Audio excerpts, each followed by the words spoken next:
Thank you, Madam Chairman. Dr. Prabhakar, it is so nice to see you again. I certainly enjoyed working with you when you were at DARPA and really appreciated your visit to the University of Nebraska. In fact, I met with Dr. Gold and some others from the university this morning, and when I said I was coming here and you would most probably be coming back to governmental service, they are thrilled as well. So it is so good to see you. I know when you were at NIST, you were there more as a scientist, and because it was such a technical agency, and the same was true with DARPA, of course. And when you're looking at this new position, if you are confirmed, it's going to have a stronger policy component. So how will you use that technical science background in dealing with this? Senator Fischer, as always, that's a wonderful question. It's so lovely to see you again, and I've thought about that visit in Nebraska, and I got to reunite with a wonderful old professor of mine and meet a lot of new friends, so it was, I really enjoyed that. Thank you. I love your question because I want to tell you that having served at NIST, having worked in the private sector, having led DARPA, when I left DARPA 5 years ago now, the thought that was in my mind was how privileged I was to participate in science and technology from all of these different perspectives.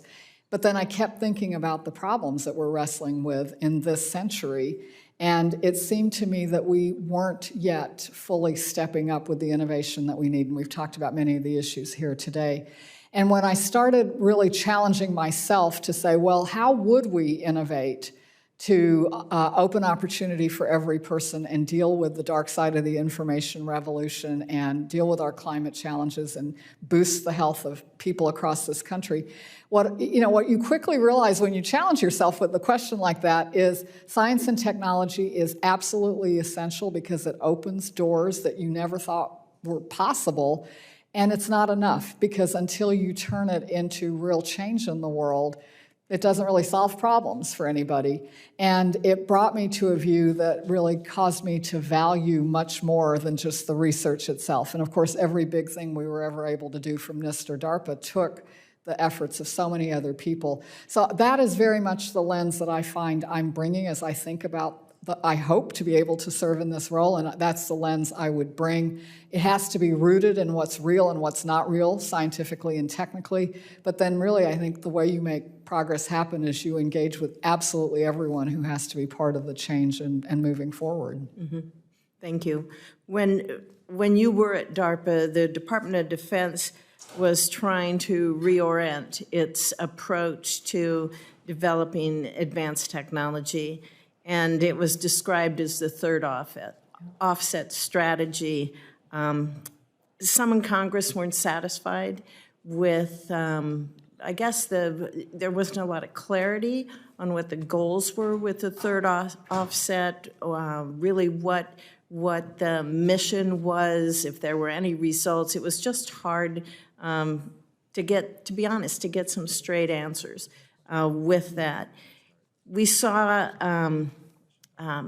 many things that I think came out of it, though, looking at China and Russia and the advancements we saw in their technology there. But still, it kind of controversial on what the outcomes were with the third offset. Are there any relevant lessons that you learned in that process that you think would translate back and be able to help you in your leadership in this new position?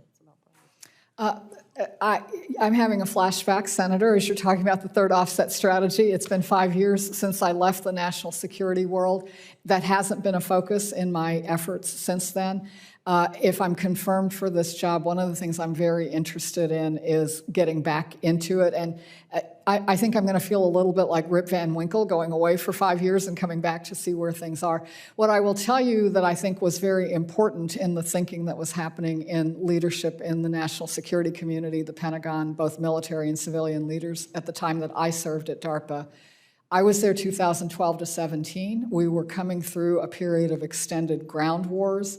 And as we pulled our heads up, as we collectively as a national security community pulled our heads up, I think people felt that it was a lot like the end of the Vietnam era when we had been so consumed with war, but when we looked around at that time, we realized that the Soviet Union had made very important strides forward and that we had to figure out a new offset strategy. That, of course, was happening in the 70s.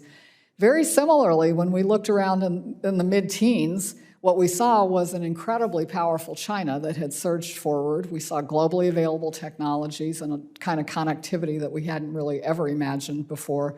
The world had really changed in that time that we had been involved with Iraq and Afghanistan. And that was the genesis of the third offset strategy. And I think we all agree that we have to find a very different way to deal with the emerging threat in China.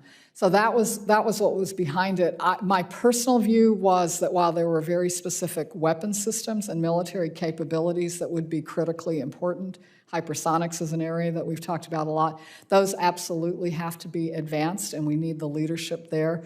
But my particular concern, and a lot of what we tried to bring to the table from DARPA, was the idea that instead of just moving to a new fixed capability for military technologies, we needed to get on an escalator so that we were always continually getting better, because the world doesn't stand still, and everyone has access to leading edge component technologies. And it's a very different, I think, in my view, it needs to be a very different way of thinking about this next offset. So those are some 5-year-old ideas, and if I'm confirmed, I would very much look forward to updating with you on as I get current again.